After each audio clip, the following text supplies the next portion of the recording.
Hello everyone, welcome back my online classes academy by Pushpa Tomar. और आज की वीडियो जो रीट लेवल 2 एसएसटी का टॉपिक करते हैं और इसका फर्स्ट पार्ट हमने कर लिया है। और गाइस, आज की वीडियो कंप्लीट देखना ताकि एग्ज़ाम में आपका कोई भी क्वेश्चन मिस ना हो। तो गाइस, आज का जो टॉपिक है वो है हमारा सिंधु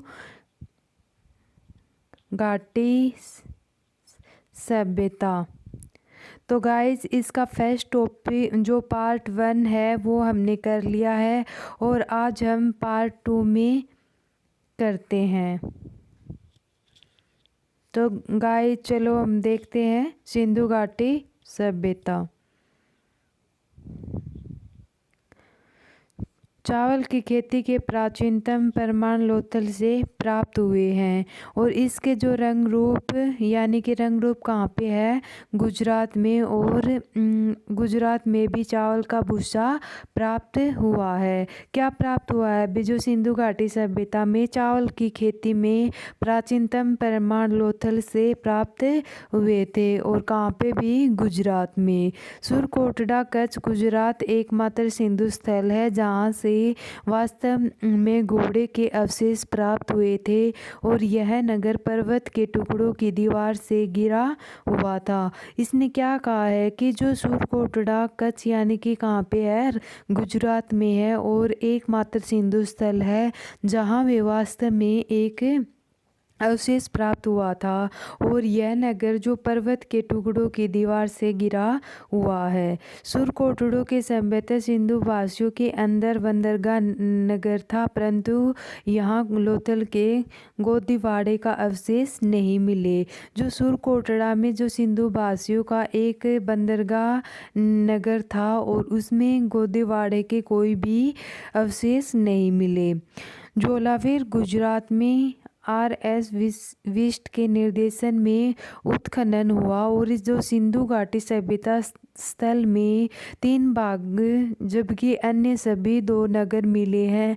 इसके 2 हिस्सों को दीवार में मजबूत घेराबंदी की गई थी। इसमें क्या कहा है कि जो धोलावीर है कहाँ पे है भी, गुजरात में है। जो आर.एस. विस्ट ने इसको निर्देशन में उत्खनन किया था कि जो सिंधु घाटी स्थल में इसके नगर 3 भागों में मिले हैं, लेकिन जब अन्य सभी नगरों में 2 भाग मिले हैं और इसके 2 हिस्सों में दीवार की मजबूत घेराबंदी की गई थी। धौलावीर के 2 आंतरिक अहाते मिले हैं, नगर दुर्ग और मध्य नगर। तो नगर दुर्ग में क्या बोलता है कि जहाँ सभ्यता शासक वर्ण उच्च सत्ता का निवास था। क्या था भी, उच्च शिक्षा का, उच्च सत्ता का निवास था। और जो मध्य नगर है उसमें शासन वर्ग की निकटतम संबंधी व अन्य अधिकारी रहते होंगे। यह धोलावीरा की खास विशेषता है। इसकी क्या खास विशेषता है भी, जो नगर दुर्ग है उसमें तो शासन वर्ग की उच्चतम सत्ता का निवास किया था और जो मध्य नगर है उसमें शासन वर्ग की निकटतम संबंधी के इसके अधिकार रहे थे। और इनकी क्या थी भी, ये खास विशेषता थी। निचला शहर में अलग, मध्य शहर में अस्तित्व केवल धोलावीरा में ही हुआ था। कहाँ हुआ था भी, जो मध्य नगर में अस्तित्व केवल धोलावीरा में ही मिला है। इसके अलावा यह जो सिंधु स्थलों में भ्राती निचला स्तर जहाँ सामान्य नागरिक रहते थे इसमें भी मिले हैं। कि कहाँ मिले हैं भी, जो अन्य सिंधु नगरों की जो बाती है उसमें जो निचला शहर था उसके सामान्य नागरिक रहते थे और वहाँ पे कुछ इसके अवशेष मिले हैं। धोलावीरा में सिंधु सभ्यता के 3 चरणों के अवशेष मिले। इसे 7 सांस्कृतिक चरणों में बांटा गया। यह विशाल जलाशय व अवशेष मिले हैं जो आश्चर्यजनक है। इसकी जल प्रबंधन व्यवस्था भी अति उत्तम थी। इसने क्या कहा है कि जो धोलावीर में सिंधु सभ्यता के 3 चरणों में इसके अवशेष मिले थे और इसकी सांस्कृतिक चरण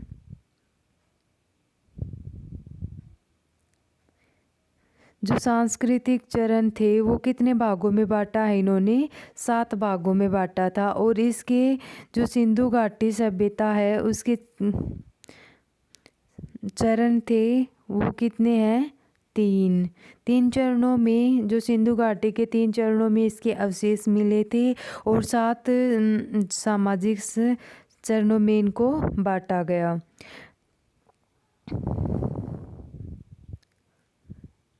कालीबंगा में एक चबूतरे के एक पंक्ति में 7 अग्निकुंड तथा एक गड्ढे की पशुओं की हड्डियों व मृत मृग पाए जाते हैं। जो कालीबंगा है उसमें एक चबूतरा है, उसकी एक पंक्ति में 7 अग्निकुंड तथा एक गड्ढे में पशुओं की हड्डियां व मृत मृग पाए जाते हैं।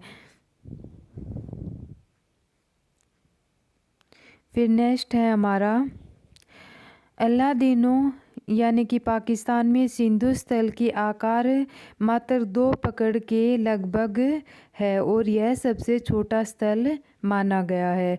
जो अल्लादीनो ने सिंधु स्थल का आकार 2 एकड़ के लगभग माना है और यह सबसे छोटा स्थल माना गया है। सिंधु सभ्यता में अधिकांश मोहरों पर बिना कृतवड़ व एक सींग वाले सांड की आकृति है। इसने क्या कहा है? जो सिंधु घाटी है उसके अधिकांश मोहरों पर बिना कुवड़ के एक सींग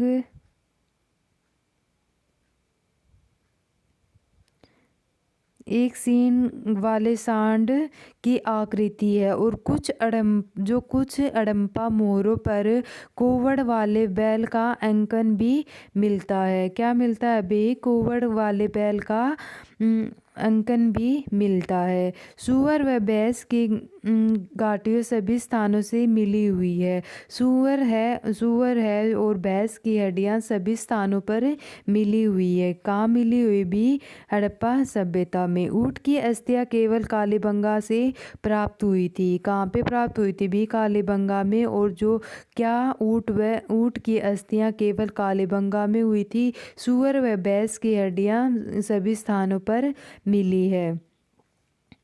बैलगाड़ी की आकृति हड़प्पा और मोहनजोदड़ो से मिली है। भारत में चांदी सर्वप्रथम सिंधु सभ्यता से पाई गई है।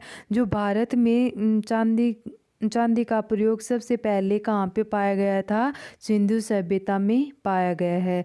चांदी के बड़े बर्तन भी मिले हैं और चांदी के क्या मिले हैं? भी बड़े बर्तन भी मिले हैं।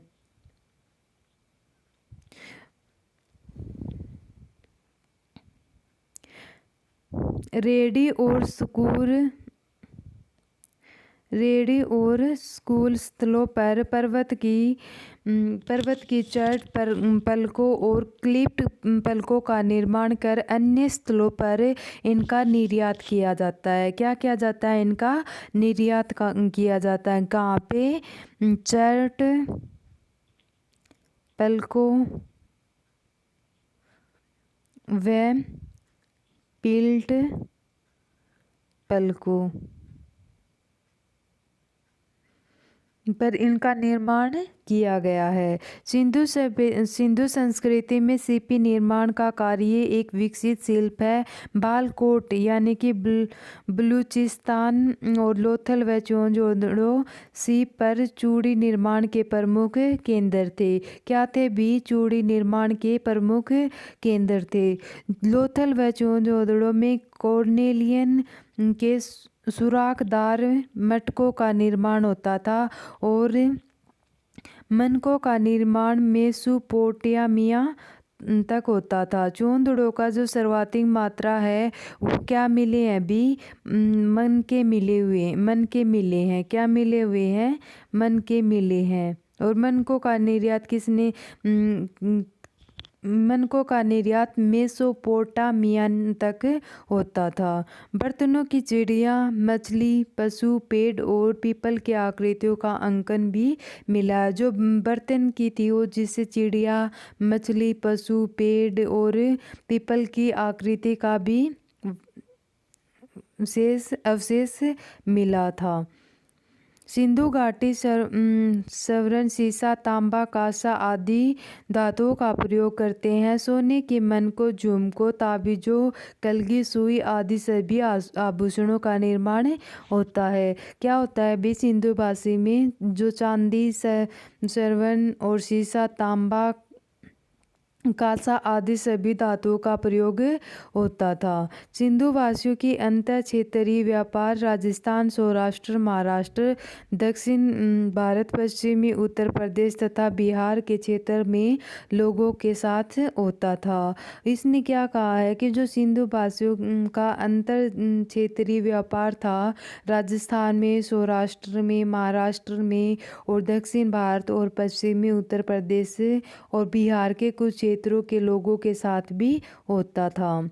सिंधु वासियों के आयात की मुख्य चीज़ें थी धातु जैसे सोना अफगानिस्तान, पारस दक्षिण भारत में, तांबा राजस्थान में और ब्लू अरब से, टीन अफगानिस्तान और बिहार से। इसके अलावा अर्ध कीमती पत्थर अफगानिस्तान, फारस, महाराष्ट्र, सौराष्ट्र, मध्य एशिया और सौराष्ट्र के अंकन में मंगाए जाते थे।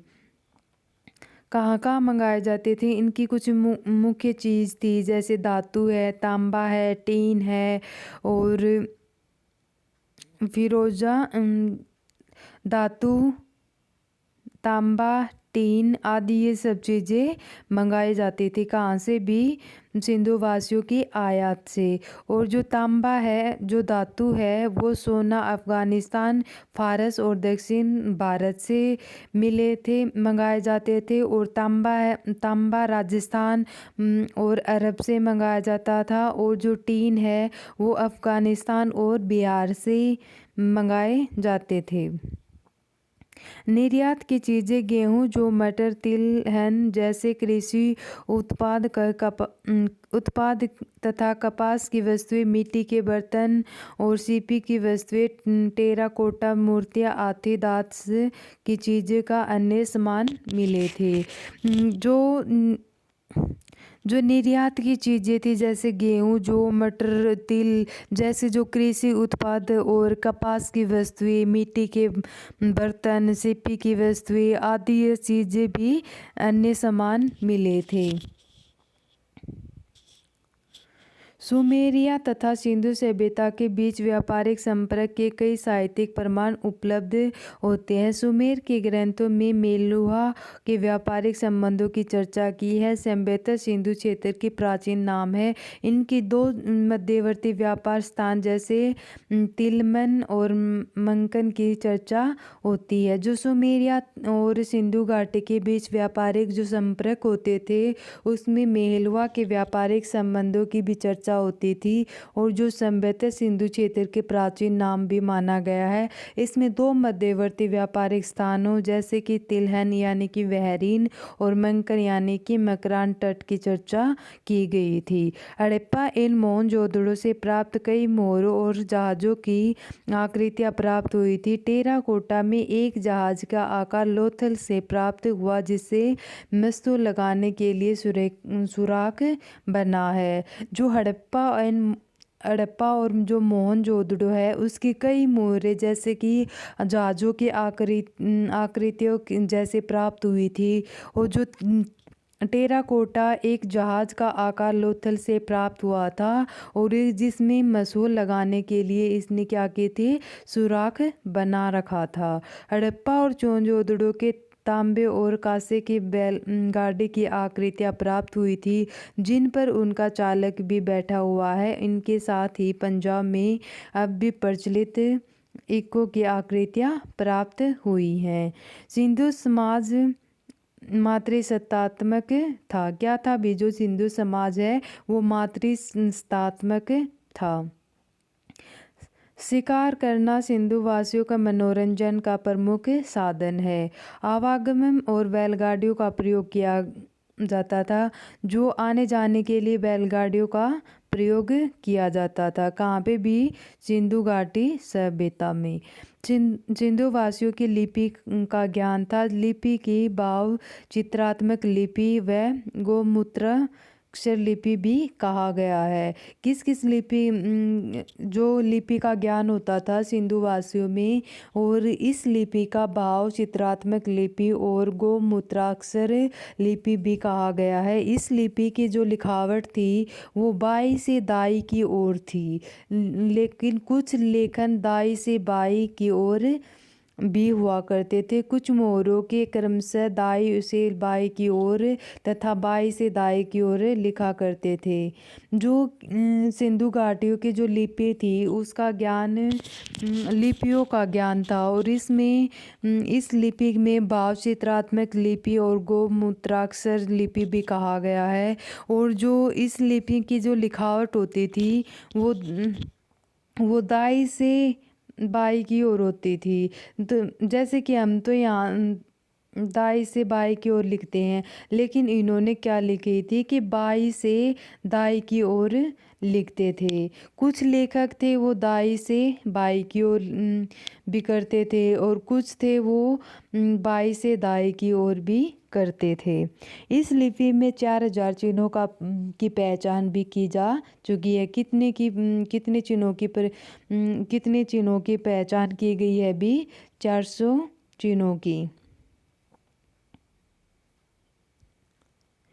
इसमें चिड़िया, मछली और विभिन्न प्रकार की मानव कृतियाँ भी बनी हुई है। हड़प्पा की लिपि की संख्या 400 से 600 के बीच मानी गई है, जिसमें से 40 से 60 मूल हैं और इसके विभिन्न अभिरूप है। मूल संकेतों में कई चिन्ह लगाकर इनका अभिरूप बनाए गए हैं।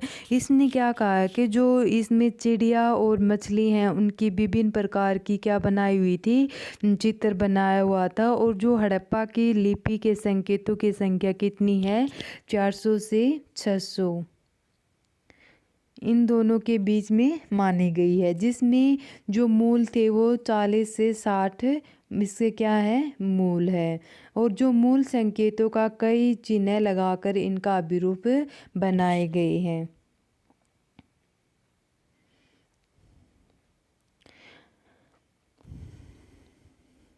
हड़प्पा वासियों की भाषा अभी अज्ञात है तथा यह तब तक भाषा की प्रकृति में दो प्रकार दिए गए हैं। या तो इंडो यूरोपीय या इंडो आर्य समूह की भाषा है, द्रविड़ परिवार की है, और द्रविड़ परिकल्पना की स्वीकार करने के लिए इसकी सहमति भी बनी हुई है। इसने हड़प्पा वासियों की जो भाषा थी वो क्या है? भी अज्ञात है। और जो भाषा की प्रकृति दो प्रकार के तर्क में बताए गए हैं।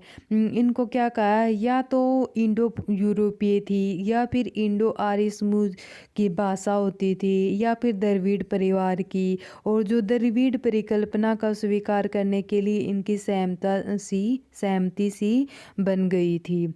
सिंधु वासियों के लोहे की जानकारी होने का परिणाम नहीं मिले हैं।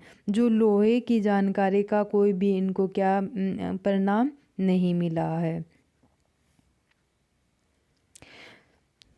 सिंधुवासी मृत्यु के पैर दक्षिण दिशा एवं सिर उत्तर की दिशा में रखकर गाड़ते हैं। जो सिंधुवासी हैं तो जो मृतक होता है यानी कि कोई व्यक्ति मर जाता है तो उसकी पैर दक्षिण दिशा की ओर होते हैं, और जो सिर है वो उत्तर दिशा में रखकर क्या करते हैं? उनको गाड़ते हैं। पुरातत्व और मोहनजोदड़ो, हड़प्पा, कालीबंगा, लोथल और रोपड़ जैसे कई स्थानों की कब्रिस्तानों का उल्लेखन किया है।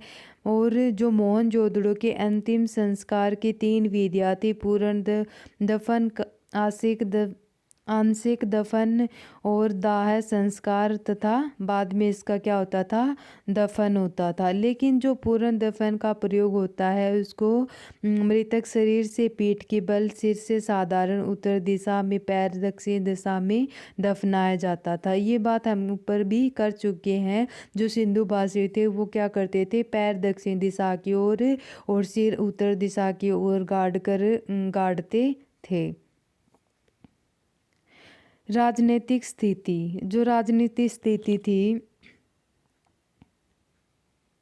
राजनीतिक व्यवस्था के बारे में कोई भी स्पष्ट परिणाम नहीं है। इसका स्पष्ट है कि हड़प्पा का शासन व्यवस्था कुशल एवं संगठित थी। जो इनकी राजनीतिक स्थिति कैसी थी भी, हड़प्पा की शासन कुशल और संगठित थी। कैसी थी भी, कुशल और संगठित थी। इनकी कृषि गेहूं और जौ मुख्य खाद्यान्न, लोथल में चावल और बाजरे की खेती के कुछ साक्ष्य मिले हैं। कपास की खेती में आरंभिक साक्ष्य और सिंधु वासियों को विश्व में सर्वप्रथम कपास की खेती करने का श्रेय दिया जाता है। चावल की खेती के साक्ष्य केवल लोथल व रंगपुर दोनों यानी कि गुजरात में मिले थे। चावल की खेती के जो साक्ष्य थे वो कहाँ पे मिले थे भी, रोहतल और रंगपुर यानी कि कहाँ पे है, गुजरात में मिले हैं।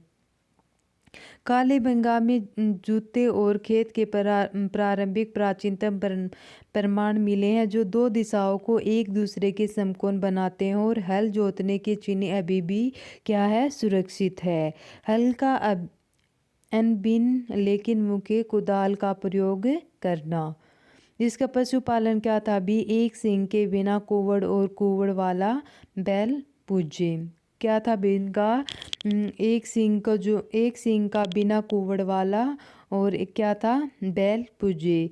बैल भेड़, बकरी, कुत्ता, बिल्ली और मुख्य पशु होते थे। भैंस, हाथी, गधे, सूअर, गाय, गेंडे के मुख्य पशु।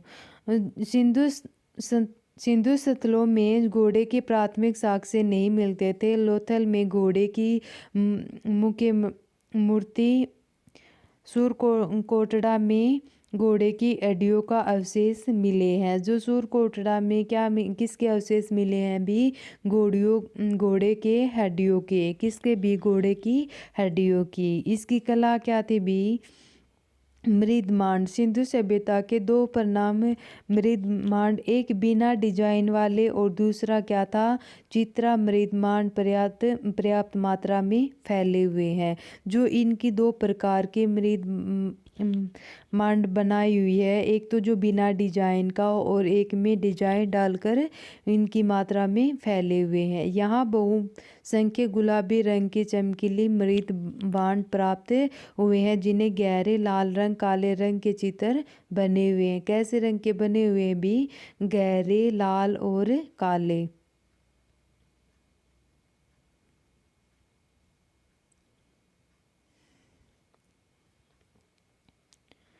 विभिन्न पशु आकृतियों के मिट्टी के खिलौने प्राप्त हुए हैं।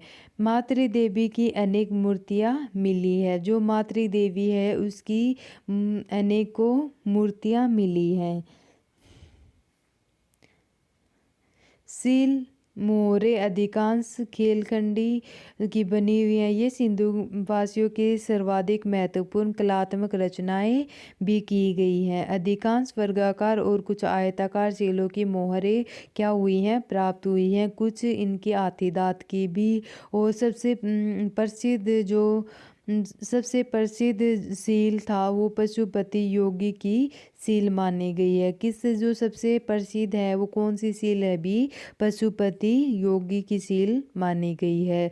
जिसके सिर पर सींग अथवा सींग युक्त मुकुट है तथा वह प्रशासन लगाए चौकी पर क्या है, विराजमान है। इनकी दाहिनी ओर एक हाथी और एक बाघ और बाई और एक गैंडे में एक वैसा दर्शाया गया है।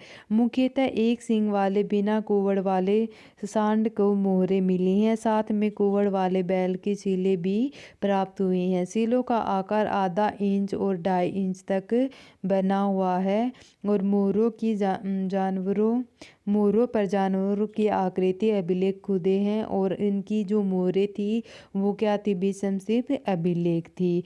इसने क्या कहा है कि जो सील मोहरें थी, सील यानी कि मोहरें, वो एक सेल खंडी में बनी हुई थी। कहाँ बनी हुई थी भी, सेल खंडी में बनी हुई थी। और जो इनकी कुछ महत्वपूर्ण कलात्मक रचनाएं की थी सिंधु वासियों ने, तो उनको अधिकांश वर्गाकार, कुछ आयताकार शिलें भी प्राप्त हुई हैं। कुछ शिलें थी जो वो आते दांत की भी हैं, और कुछ हैं जो सबसे प्रसिद्ध सील थी वो एक पशुपति योगी की सील है। किसकी अभी जो सबसे प्रसिद्ध सील, पशुपति योगी की, जो सिर से सिर पर सींग अथवा जो सींग युक्त मुकुट है, और वह किस पे विराजमान थी, पद्मानस लगाए चौकी पर विराजमान थी। मोहनजोदड़ो ने 12 सेंटीमीटर लंबी एक नर्तकी की कांस्य मूर्ति प्राप्त हुई, जिसमें जूड़ा बांधे एक युवती नृत्य मुद्रा में दिखाई गई है। किस में दिखाई गई है कि जो मोहनजोदड़ो से 12 सेंटीमीटर लंबी एक नर्तकी यानी कि नाटक करती हुई कांस्य मूर्ति प्राप्त हुई है, जिसमें जूड़ा बांधे यानी कि जूड़ा कर रखा, और वह युवती क्या कर रही है, नृत्य कर रही है। और उसमें क्या किया है, दर्शाया गया है नृत्य करती हुई युवती को। हड़प्पा की लाल पत्थर की बनी खड़े नगद पुरुष की मूर्ति प्राप्त हुई है। पत्थर की मूर्तियों का सर्वोत्तम उदाहरण मोहनजोदड़ो से प्राप्त खेलखंडी निर्मित डाडी वाले व्यक्ति का है, जिसके बर्तन आभूषण सर्जित हैं। इसने क्या कहा है कि जो पत्थर की मूर्तियां हैं ना, उसको मोहनजोदड़ो के खेजड़ी निर्मित डाडी वाले व्यक्ति और इसके वस्त्र क्या थे भी, आभूषण से संजित थे। इसके अतिरिक्त कपड़े भूनने और सोना चांदी आभूषणों की प्राप्ति सिंधु घाटी सभ्यता की कला में परिणाम हुए थे। लोथल को देसल युग से तांबे की मोहरें भी मिली है। लोथल और देसलपुर में तांबे के क्या मिली हैं भी, मोहरें भी मिली हैं।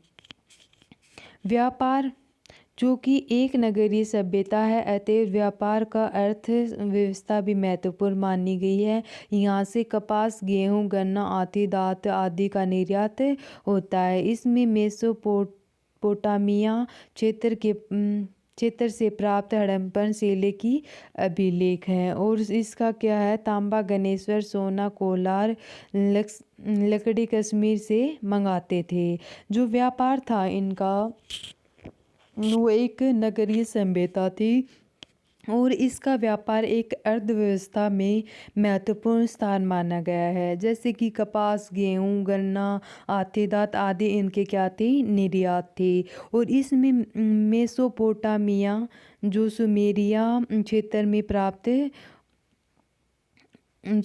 क्षेत्र में प्राप्त हड़प्पन शिला का एक क्या है, अभिलेख है। और जो सिंधुवासी थे वो तांबा गणेश्वर यानी कि राजस्थान में, सोना कोलार दक्षिण भारत में, और लकड़ी कश्मीर से मंगाते थे। कहाँ से मंगाते थे, तांबा गणेश्वर राजस्थान में है, और जो सोना कोलार है वो कहाँ पे है, दक्षिण भारत में। इन क्या करते थे, लकड़ी कश्मीर से मंगाते थे। विभिन्न प्रकार की धातुओं का आयात दक्षिण से पूर्वी भारत और कश्मीरी कर्नाटक और नीलगिरी से होता है। कहाँ से होता है भी, जो विभिन्न प्रकार की धातुओं का आयात दक्षिण और पूर्वी भारत, कश्मीर और कर्नाटक और नीलगिरी में होता है। उद्योग, व्यापार और वाणिज्य आधारित अर्थव्यवस्था, और मोहनजोदड़ो से कुछ मिट्टी की बैलगाड़ियों के नमूने भी मिले हैं। और जो हड़प्पा के प्राप्त तांबे का एक छोटा सा रथ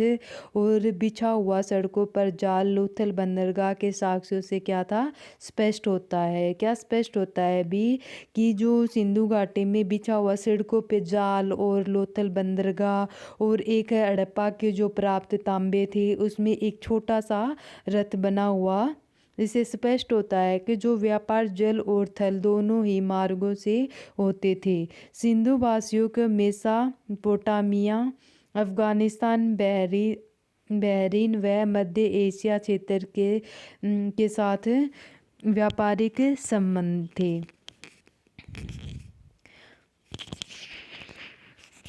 जो सिंधु घाटी सभ्यता में जो उद्योग, व्यापार और वाणिज्य से आधारित जो अर्थव्यवस्था थी, वो कहाँ पे मोहनजोदड़ो से क्या हुई थी, प्राप्त हुई थी।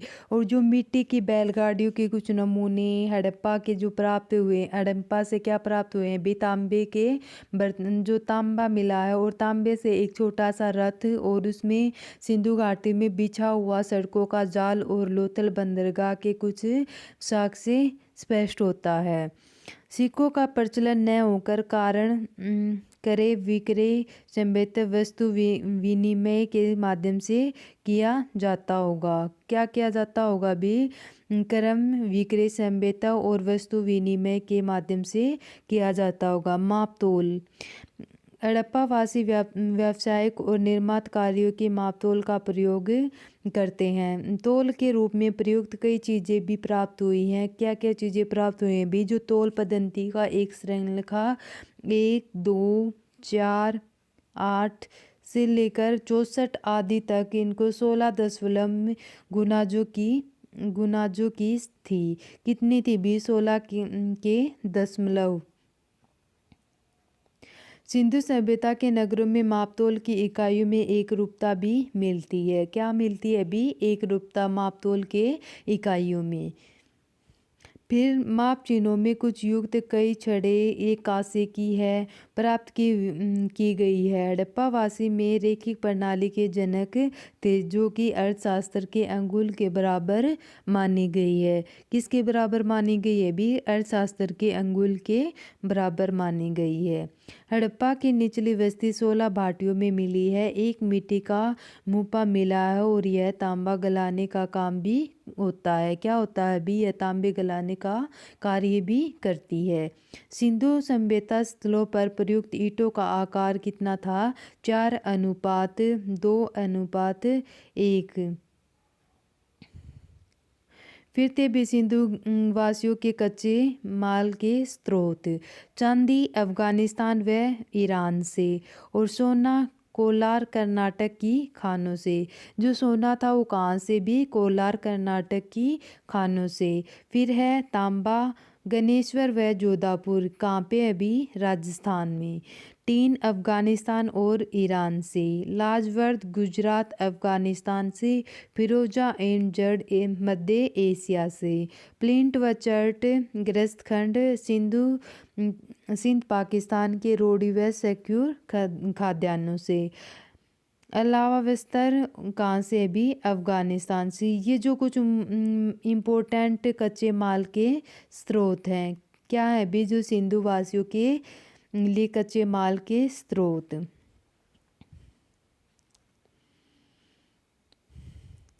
धर्म, मोरों की छापों, ताबीजों और त्रांगोलियों से हम हड़प्पा वासियों की धार्मिक प्रकृति की जानकारी क्या करते थे, प्राप्त करते थे। और इसके कुछ मुख्य पुरुष देवता पशुपति महादेव हुआ करते थे, जिसकी मोहरे में योगी की मुद्रा में बैठा हुआ तीन मुखों और 2 सींगों का युक्त दिखाया गया है।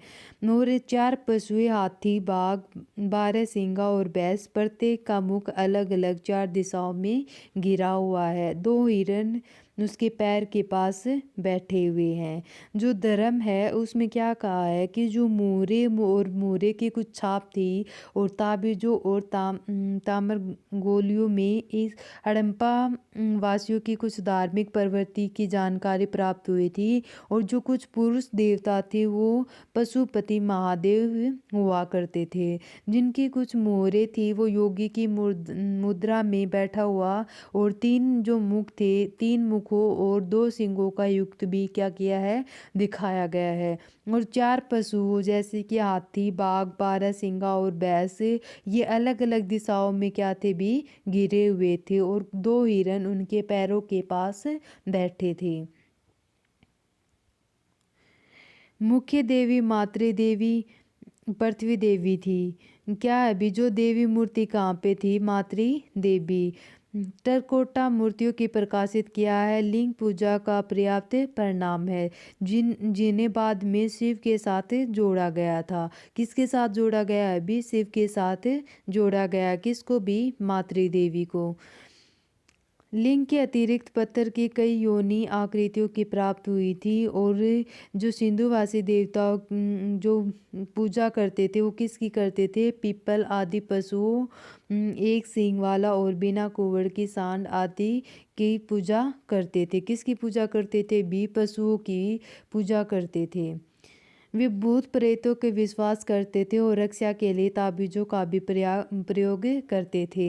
जो सिंधु घाटी सभ्यता में भूत प्रेत पर ज़्यादा विश्वास करते थे और अपनी रक्षा के लिए ताबीजों का प्रयोग भी करते थे। मंदिर के अवशेष नहीं मिले हैं।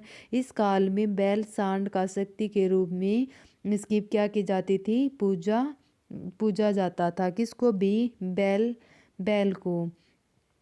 इसी प्रकार एक मोहर में एक नाग को योगी की आकृति के साथ दिखाया गया। एक अन्य वृक्ष आत्मा जिसे एक पीपल के वृक्ष में दिखाया गया। किसे दिखाया गया? भी एक पीपल वृक्ष के रूप में। सिंधु लोगों के चमकीले पर्वत प्राचीन विश्व की इसी तरह इसका क्या है? उदाहरण है। फिर कुछ सिंधु वासियों की पूजा की प्रथा भी इन्होंने क्या की है? बताई गई है। मातृदेवी की पूजा की जाती थी। लिंग की, पशुपति वृक्ष, ये तो हम पढ़ चुके हैं भी। किस किस की करते थे? पशुओं की ज़्यादा ये पूजा करते थे और भूत प्रेत हैं इन पर भी ये क्या करते थे? विश्वास करते थे। अवसान सिंधु घाटी की आगम दो धारणाएं बताई हैं। सिंधु घाटी सभ्यता की कितनी धारणाएं बताई हैं? भी 2। यकायक बड़ी दुर्घटना जैसे भूकंप आना या उनका क्या करना? आक्रमण करना। मार्टिमर ब्लेवर का मत है आर्यों के आक्रमण इस सभ्यता को नष्ट करना। क्या करना? भी जो आर्यों के आक्रमण में इस सभ्यता को क्या कर देना? नष्ट कर देना। क्रमित अवसान जलवायु परिवर्तन के कारण बाढ़, मोहनजोदड़ो और जोंजोदड़ो नदियों की सूखना, कालीबंगा व बनवाली भूमि की उर्वरता और कमी, जंगलों का विनाश, भूकंप आदि क्या करते थे? इनके समर्थन थे। फिर अभी सिंधु घाटी सभ्यता की भारत की देन। हल्का प्रयोग किससे क्या है? जुताई से। आज भी पश्चिम भारत में इसी पद्धति कालीबंगा की शैली से इनकी क्या की जाती है? जुताई की जाती है। और 16 के गुनज में इसको मापा तोला भी जाता है। और इसकी धार्मिक प्रभाव क्या है? भी मातृ देवी की पूजा है और पशुपति शिव की पूजा, पीपल वृक्ष की भी पूजा करते थे, पशु की भी पूजा करते थे और जो लिंग पूजा करते थे। इसमें सिंधु घाटी सभ्यता के बंदरगाह के नगर कुछ स्थल हैं भी और देश। खोजकर्ता कौन कौन थे? नदी और नगर। यहाँ से क्वेश्चन बनता है भी, इम्पोर्टेंट है ये टॉपिक। सूत कांगेडोर कहाँ पे? अभी पाकिस्तान। और ओरेल स्टेन ने इनकी क्या की थी? खोज की थी। और नदी कहाँ पे है? अभी अरब सागर में। नदी व सागर तो कहाँ पे है? अरब सागर में। बालाकोट पाकिस्तान में। और इसकी खोज किसने की थी? जॉर्ज एफ डेल्स ने। और कौन सी नदी में? विंदार नदी में। अलादीनो पाकिस्तान में। फेयर सर्विस इनके खोज करता थे और इनका सागर कौन था? सिंधु अरब सागर। लोथल यानी कि भारत देश में। और SR राव इसके कौन थे? खोजकर्ता थे। और जो भोगमा नदी। तो गाइस ये था हमारा सिंधु घाटी सभ्यता।